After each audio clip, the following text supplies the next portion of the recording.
and welcome to Times exclusive on Times Television TTV. But we're also live on Times 360 Malawi. That is our Facebook page. But we are also on Times Radio. My name is Wonder Msisia. This program is brought to you courtesy of Rainbow Paints. Stay tuned. They say blood is thicker than water. Reality tells us that even family lets one down sometimes. We still have to face the harsh weather as individuals.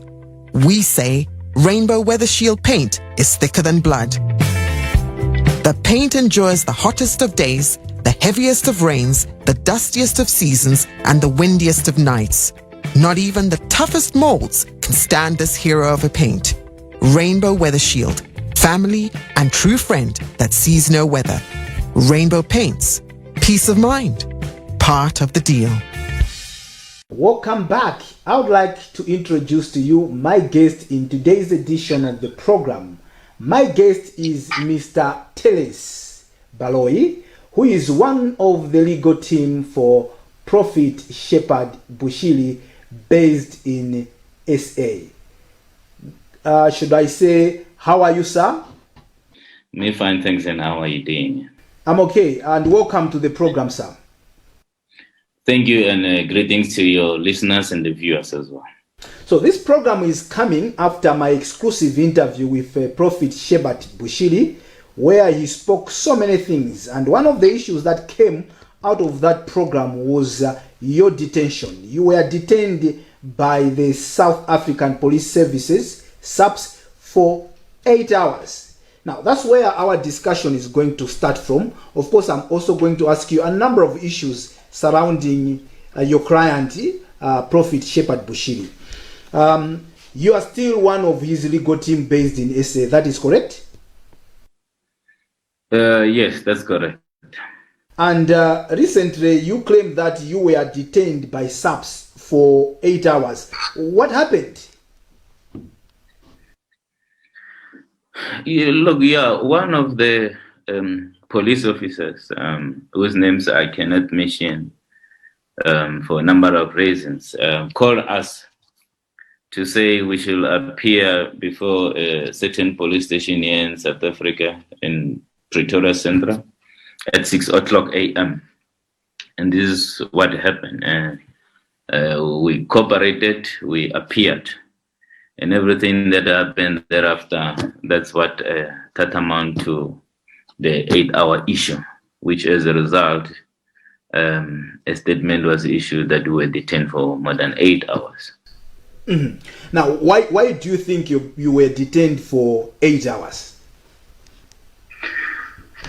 Look, we were told that we are charged with defeating the ends of justice, corruption and intimidation as it's outlined on the statement. That's what we were informed to have been the reason for our detention. Any attempt to find out how we committed such crimes or whether indeed can they confirm as a duty from the police incumbent to inform and clarify to us the charges and the manner in which they've arrived at those charges, all attempts failed. So as a result, that's why we're detained for those 8 hours, and such charges could not stand or could not proceed from the prosecution point of view, because as much as those charges could not be clearly explained to us, the view that surely to the next person could not be explained or be confirmed. That's why now, unfortunately for them, we had to be released. Okay, so you were detained for 8 hours. They didn't tell you why they detained you, and you have now decided to sue the South African Police Services, SAPS, for 15 million rands. What is the basis of that lawsuit? Look, the basis for that is nothing except that, look, the detention was unlawful. There was no need or a reason or justifiable basis for the police official to have conducted herself in that manner. So it's the reason when we felt like this was an embarrassment on my side as an officer of the court. It's not something which a police officer will just simply rush into doing such things. especially in South Africa. So I suffered serious humiliation because as an officer of the court, I'm expected to uphold the law. The minute one accuses me to have failed the law, this is where now it goes further to say now, there are so many people who look up to me and expect me to assist them when it comes to the issues of the justice and upholding the law. So anything which will amount to deviation of such, it's a serious misconception and perception by the public. And I'm a lawyer by profession and expect to conduct my business continuously without being affected unnecessarily in the manner that it happened.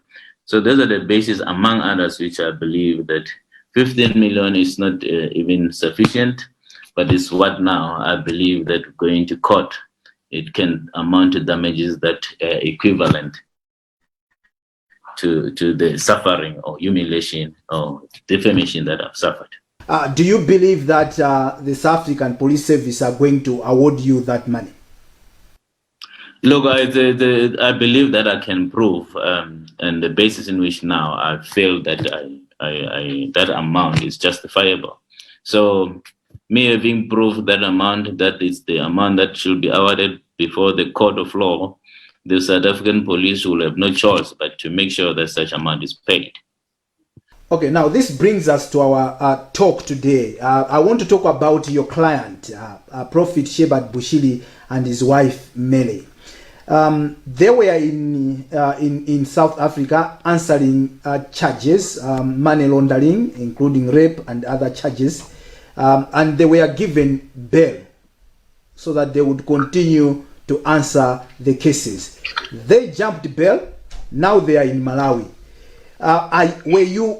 Were you aware that they were planning to jump bail and to come to Malawi? No, I wasn't aware at all. It also came to me as a shock that now they are in Malawi, and not even I suspected it at all. So I was taken by surprise as well to hear that they're in Malawi. I understand this issue about lawyer-client confidentiality, so probably I will not push more. But what is your legal advice to your client that jumped bail, which he shouldn't have done? He did. He's in Malawi. What would you advise him? What would be the legal advice that you would give to your client today, now? Look, the best advice that I'm more likely to give to my client will be kind of a reverse advice to say we need to get South African police officers responsible to comprehend that their conduct or the manner in which they are running these proceedings is not that is in compliance with the law. And this is when now my client will come out and cry unfair trial and say that the manner in which they've been treating him is nothing compared to what even a grave criminal would ever be treated.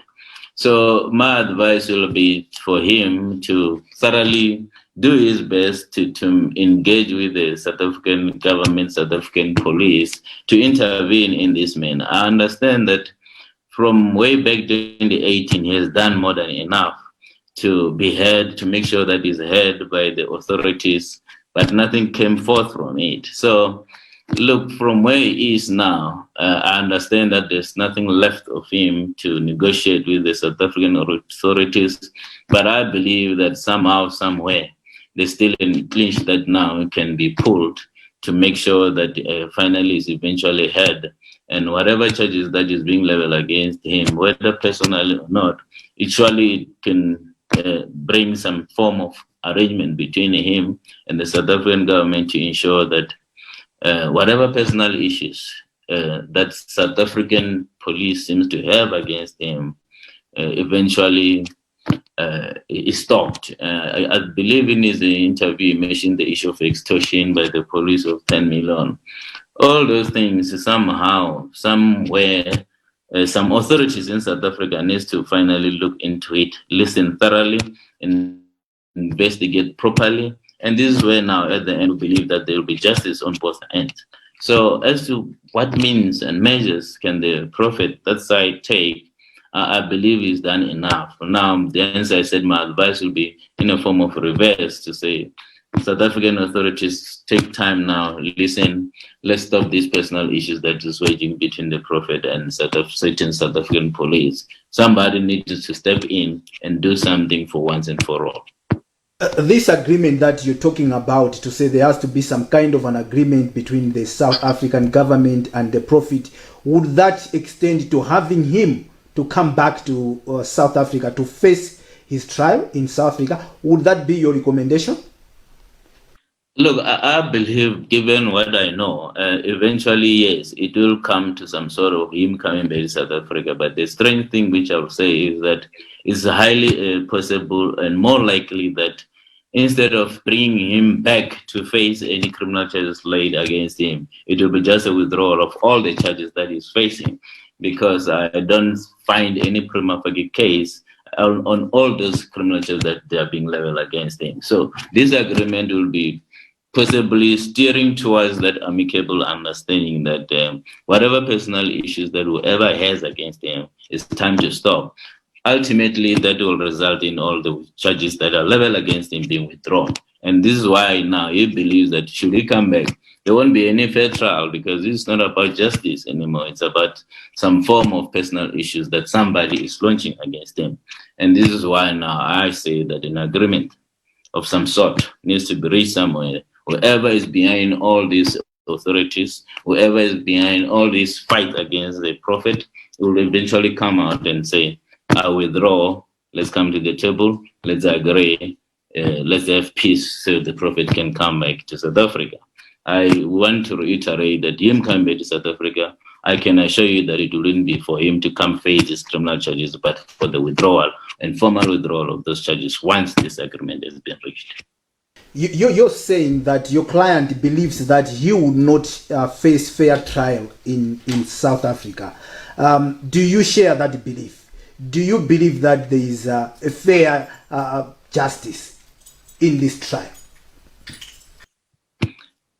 Look, should he come back to face the prosecution or to be tried, I honestly believe that that trial won't be fair.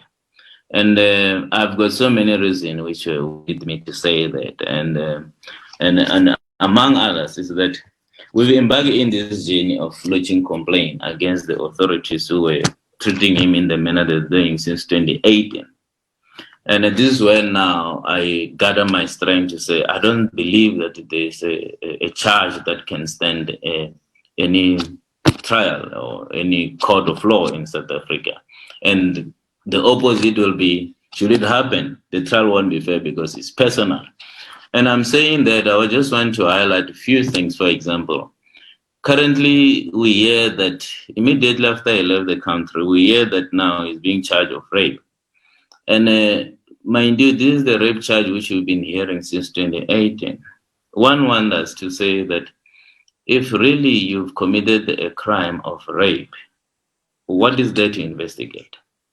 If a woman goes to the police tomorrow and open a case of rape, the following day the police will be knocking my door and saying that there's a child level against you. So, and the worrying factor is that a charge of rape is between two people. What is there to investigate? It's a matter of testing what the woman or the complainant is saying. If you find a prima facie proof or sufficient enough for you to proceed. But for state authorities to wear the hawks close with the muscles that they have, from 2018, they're saying we're investigating until 2021. This is where now they're opening a case. It doesn't make sense, doesn't even make legal sense as far as the case of rape is concerned. And another worst part is that the hawks, they deal with high priority crimes, not rape. Rape is actually designated to certain unit, which is, I think it's a FCS unit. So one wonders now, why is now suddenly this a business of the hawks? So that triggered such personal issues that says there's no crime here. Number one, this investigation of rape, I don't believe legal that should happen. Number two, the hawks who deals with high priority crime now have descended down to the level of now handling rape cases. Further to that, we've learned that these police officials, the one who was busy pursuing so-called rape allegations, she will go to these girls' houses, obtain statement, even driving 400 kilometers away from Gauteng to another province to obtain statement. If those rumors are anything to believe, which now we heard that from some of these girls that it happened, it doesn't make sense. Because if a woman feels that she's been raped, she simply run to the nearest police station. Why will a Hawks official, who's supposed to be handling high priority crimes, leave one province to the other to talk to a person or who claim to be a complainant? So all this I'm trying to highlight and give an example already. These are not the charges which can withstand any form of trial or any court of law. Should it be taken to court, such trial can never be fair. Counsel, you narrowing it down to the case of Prophet Shepherd Bushiri versus the government of South Africa in this issue of fair trial. But I want us to look at a bigger picture here. He is alleging that he would not stand a fair trial. You are in agreement with him on this case. We also have the former president, Jacob Zuma, who is also has difficulties in trusting the judicial system of South Africa. Does this then mean that the judicial system of South Africa is in disrepute? Would you agree to make a statement to say there is a dent? The system here is being put in disrepute. Look, I'll agree with that. And I think the former president, Jacob Zuma, came with a number of statements and trying to clarify and explain the logic behind his refusal. And lots of them make sense because it seems like the judiciary somehow, somewhere, may be polluted. It tend to be of a political sphere more than the judicial mandate that's supposed to carry. So this is when also the Jacob Zuma or former president will come and say, look, I'm not going to receive a trial. Until and unless the judicial service or arm of the government of South Africa is independent and appear to be independent and indeed act independently without the influence of any political party or any political forces or any personal forces, people such as former president, people such as Prophet Shepherd Bushiri will never receive a fair trial in this. Now with high-profile people like the former president, Jacob Zuma, and the Prophet are saying that they cannot receive a fair trial. What does that mean to an ordinary person in South Africa in terms of receiving fair trial? Would it be wrong to conclude that there are a lot of people that are being tried in South Africa and they are not receiving fair trials? Definitely, it's unfortunate that now one has rightly said that we are now in the face of a constitutional crisis, and that is as a result of our judicial system. So, from an ordinary point of view, obviously, whenever now you lay a complaint against somebody or an offender, you'll wonder or you'll have to even question what kind of a presiding officer that you're gonna appear or the alleged offender will appear.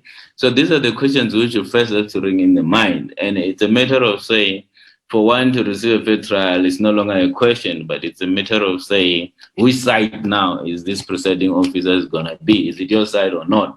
At the end of the day, such an ordinary member of the society will simply have to weigh all those circumstances and determine whether to proceed with the case or not, be it an offender or it's a victim.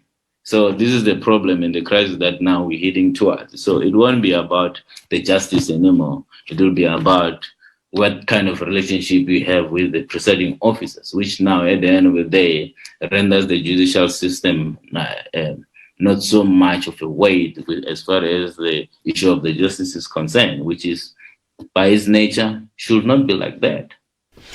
Now this put the whole system into disrepute. I made an attempt to speak to the Ministry of Justice. I wanted to talk to Honorable Ronald Lamora, who is the Minister of Justice, through the spokesperson, Mr. Crispin Piri. And on the 11th of March, they issued a media statement which they shared with me. And reading through the statement, my thinking is that they're still pushing the fact that UN should force member states to extradite criminals to the countries that they committed their crimes. Is this in a way pointing to even a Bushiri issue that is currently at play in South Africa and Malawi? Look, my answer will be yes and no. Look, South African Constitution is very clear and quite straightforward to say you can, as a minister, refer to somebody as a criminal unless that person has been proven guilty. They remain innocent and they should not be referred as criminal whatsoever. And this is when I say now, I don't think the minister was referring to Prophet Bushiri, and this is why I said my answer will be yes or no. So as far as the word the criminals is concerned, on the statement issued by the minister, I'll say no, I was not referring to the Prophet Bushiri. But as far as the other criminals, which I believe that the minister will have proven that indeed they are criminals, usually the UN then will be obliged to enforce such measures, because there is no doubt that those people are criminals. And that is not the case with the Prophet Bushiri, because no court of law has found him guilty of any crime. So he can't be referred to as a criminal.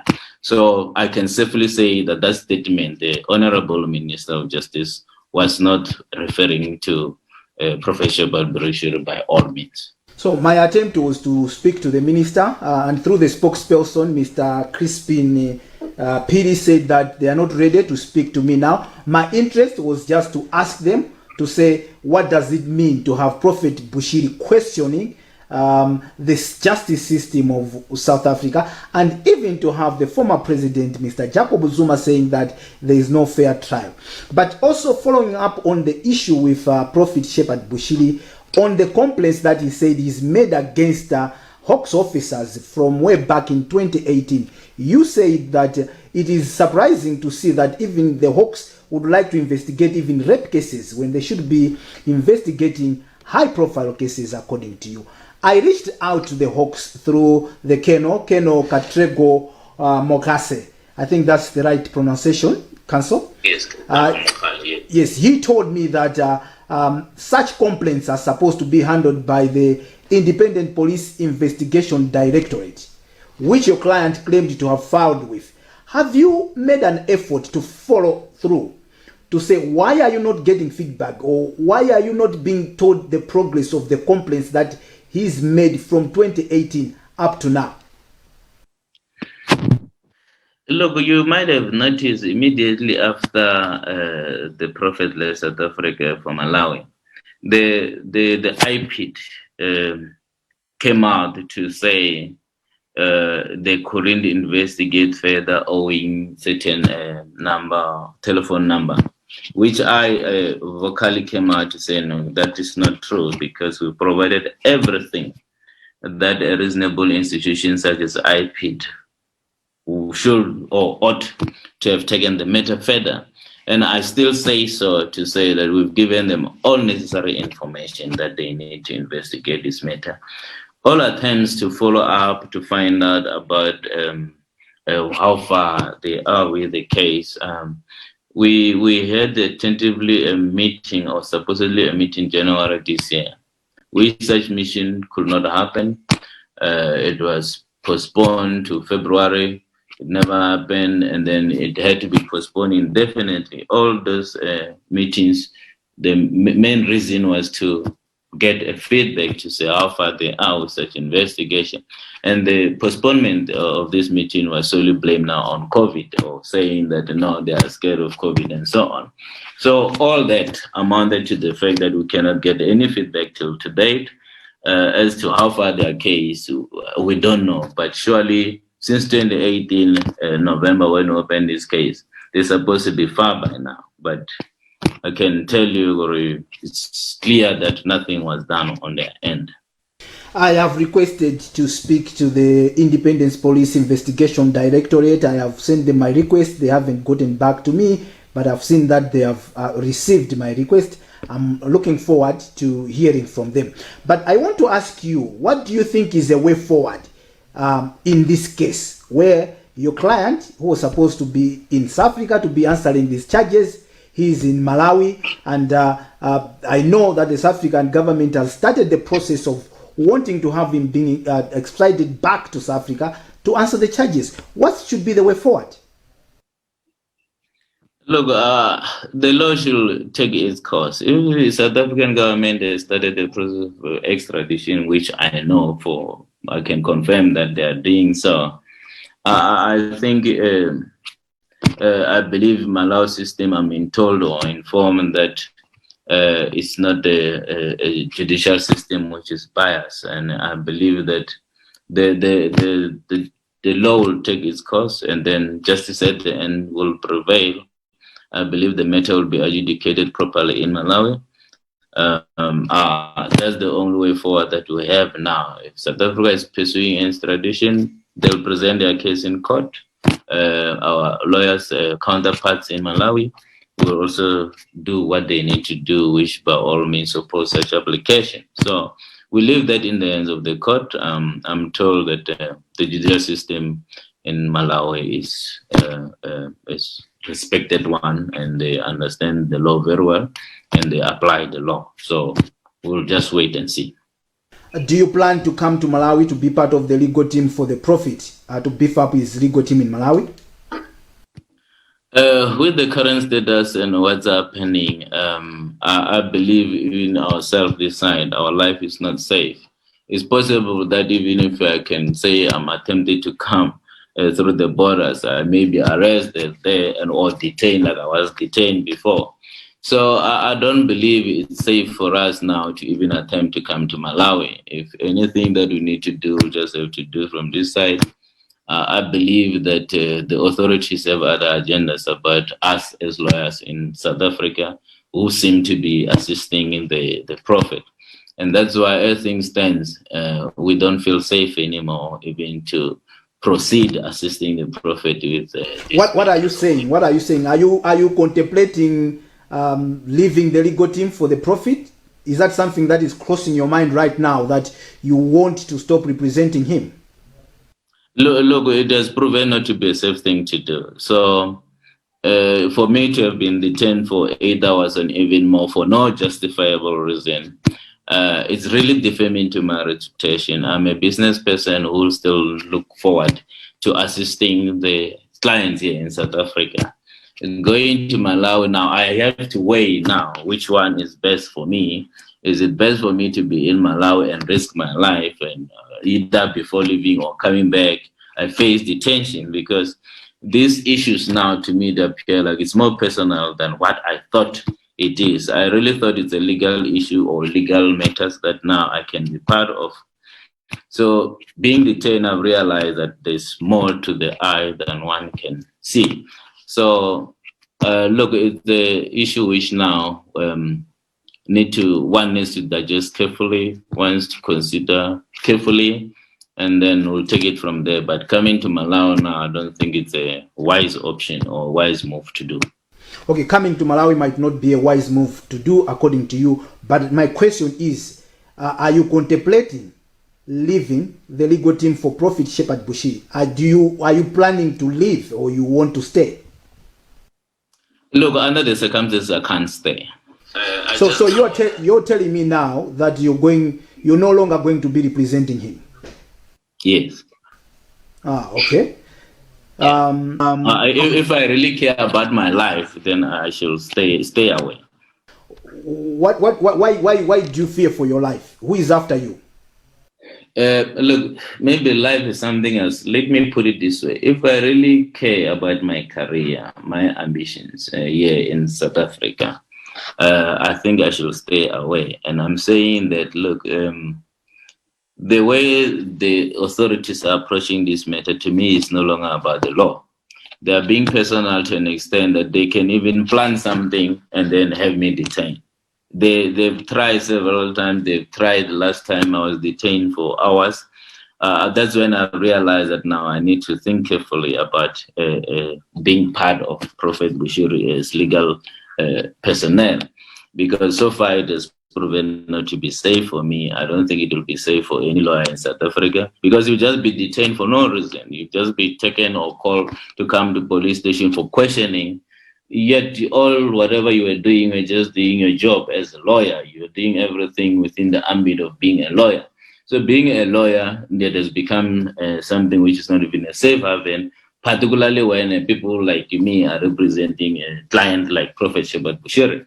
So based on all those analyses, all those sentiments, this is when now ponders and wonder to say, what am I doing? Is my career safe? Am I safe?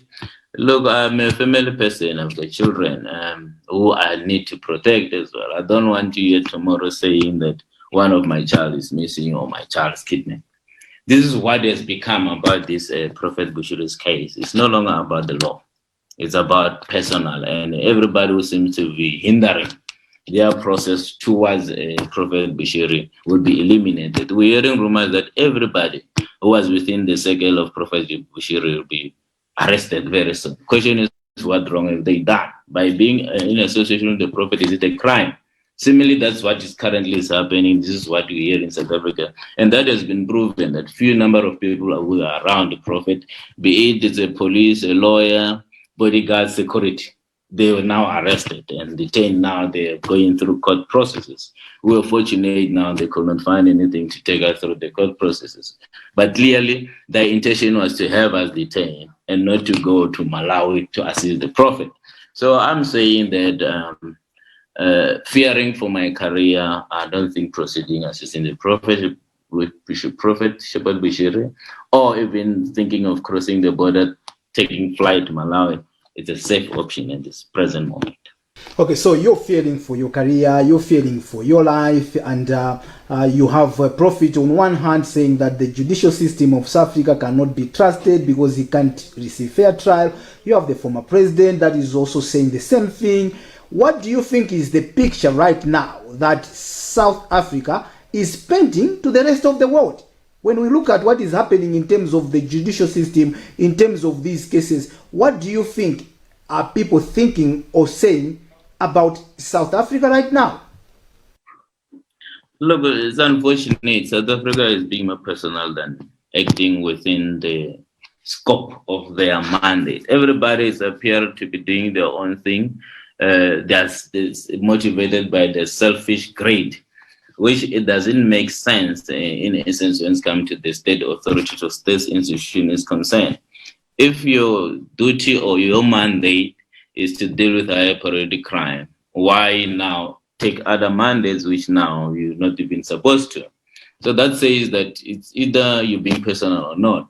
And another funny thing maybe which I did not mention is that you can't have same police officers arresting one person for various cases.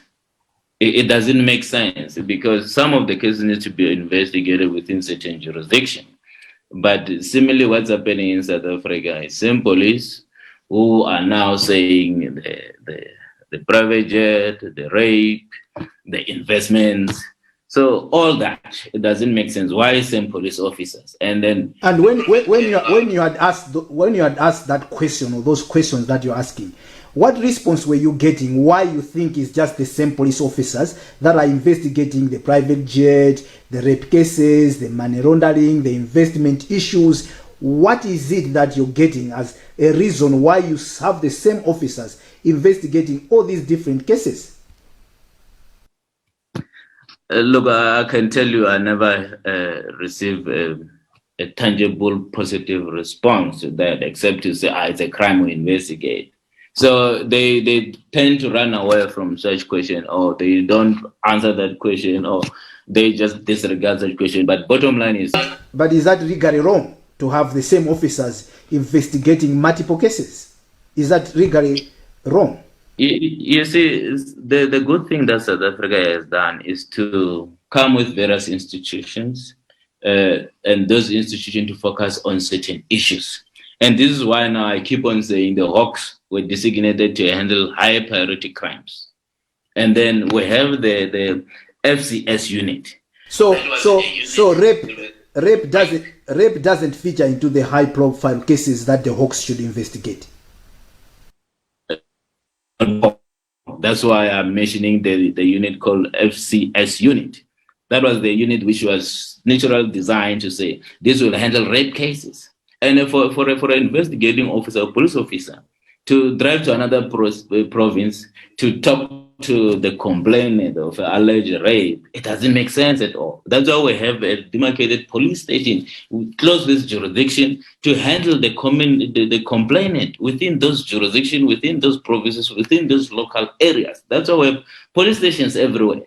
But a police officer from Gauteng will drive all the way to Mpumalanga, 400 km away, because of a rape is committed.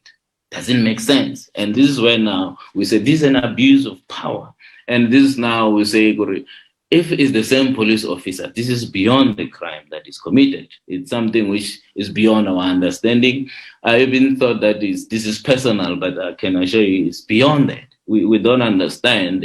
I remember the Prophet Dara, they were saying to me, this is not legal issues. These are spiritual welfare. And then as a legal person, I don't think I understand much of a spiritual welfare. Till today, that thing is ringing in my mind to say, what did he mean? But I'm struggling and battling to understand the meaning behind it, because I see this is not a legal matter anymore, because this is not how South Africa as a country runs judicial system or the issues surrounding the police. This is not how as police officials do their work. So you wonder what's happening. And this is when I realized also, for my career's sake, I need to think again. Okay, so we're coming to the end of our interview. In my interview with Prophet Shepherd Bushiri, I did ask him how he got to Malawi. He didn't tell me. You said that you didn't know that he was coming to Malawi. You were just surprised, as well as I was, that he was here. Had he asked you to say, this is what I have in mind, would you have agreed with him, or would you have told him to go ahead with the plan to jump bail and to come to Malawi, considering what you have said in this interview? Look, I will never advise any client of mine to break the law. And what he did was breaking the law. I'm not saying that, or I'll refuse to pin down to say what he did is broken the law. But what I'm saying is, if there are terms and conditions which are outlined to say that now that you are released on bail, don't leave Northwest, don't leave Gauteng. Anything to the contrary is a contravention of those bail conditions. And I, as an officer of court, I'll simply say, no, you can't do that, because it will be a contravention of your bail conditions. So to answer your question, the answer will no, I wouldn't have. So had he asked you, you would have advised him. Otherwise, he didn't ask. He's here. You're still representing him at this time of interview. Of course, you've told me that you're considering maybe otherwise, but as this interview is going on, you're still part of his legal team. We're coming to the end of this interview. Any last words from you, Counsel Baloyi? Look, last word from me is just a plea to our South African authorities to look into this matter carefully. They should stop blinding themselves. The law in itself is very clear. The legal processes, the judicial system is very clear in our country, and anything to the contrary is tainting it. And I don't think we need such constitutional crisis as now seen to be about to occur to be allowed. So I'll strongly advise against it and say, let's regroup as South Africa. Let's sit down and understand all these constitutional values, constitutional principles that our predecessors have fought so much for. Can we make sure that we stick to it? We should not deviate to it. We should stop abusing state resources and go and descend to a personal arena where there is no need. If a crime is committed, let the crime be prosecuted, not persecuted. So this will be my advice to our South African authorities. Thank you very much, Counsel Baloyi. That is Counsel Terence Baloyi, one of the legal team for Prophet Shepherd Bushiri based in South Africa, ending our exclusive interview today. As I was doing a follow-up to the interview that I had with Prophet Shepherd Bushiri, he spoke about many things, including one of his lawyers being detained in South Africa. We thought it wise to speak to the lawyer himself. I made an attempt to speak to the Ministry of Justice through their spokesperson, Mr. Crispin Piri. They issued a statement, which I have also spoken about in this program, but the minister says he's not ready to talk to me. I also made an attempt to speak to the Hawks through their Keno Katrego Mohasi, and he's also told me that he cannot comment on the issue as the issue is being investigated by the Independent Police Investigation Directorate, IPID. I have also approached the IPID and they have not gotten back to me. We hope to hear everyone so that we can make sense of what is happening about this issue and the allegations about fair trial in SA regarding Prophet Shepherd Bushiri. Thus brings us to the end of today's edition of Times Exclusive here on Times Television, TTV, Times 360 Malawi, Facebook page, and also Times Radio. A big thank you to our sponsor, Rainbow Paints. My name is Wandaram Sisia, but I would also want to say here that I would like to thank the technical team, Zach Kasonda, Gift Mlaviwa, and my cameraman, Dave Masea, and Nelson Chatua. From me is enjoy the rest of the programs. Goodbye. How often do you wash your favorite clothes? 52 times a year? How long do you wear them before they fade away?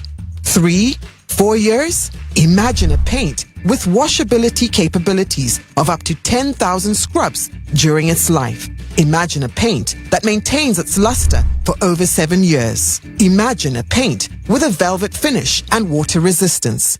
Stop imagining, because Rainbow Acrylic Sheen does it all and beyond. An all-time hero for interior and exterior finishing that brings smiles to thousands of families and contractors. Rainbow Paints. Peace of mind. Part of the deal.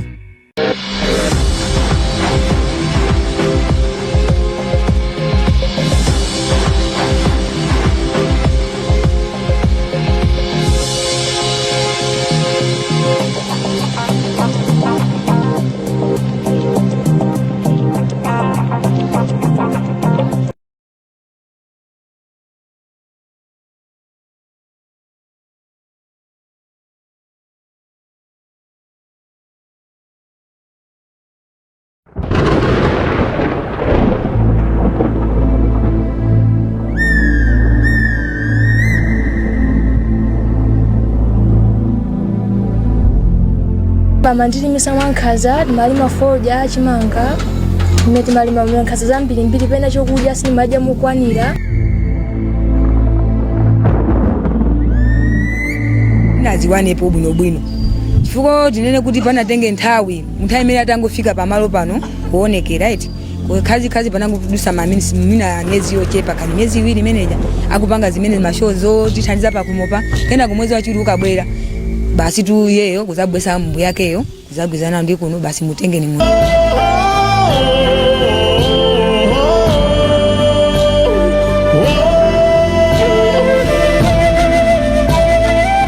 Makolo ena ndikuwalangiza kuti asatengeke nazo na anyamata omwe mwana wanga wafusidwa kasana afusidwa ngonyamuka kufika pakhomo mabwesa katundu asakopeke nazo amaka kuti akukopa kuti wewe kholo ukopeke kuti mwana wako kakuphunzira amusise maphunziro ake apongeza banja kupapita kamutayi.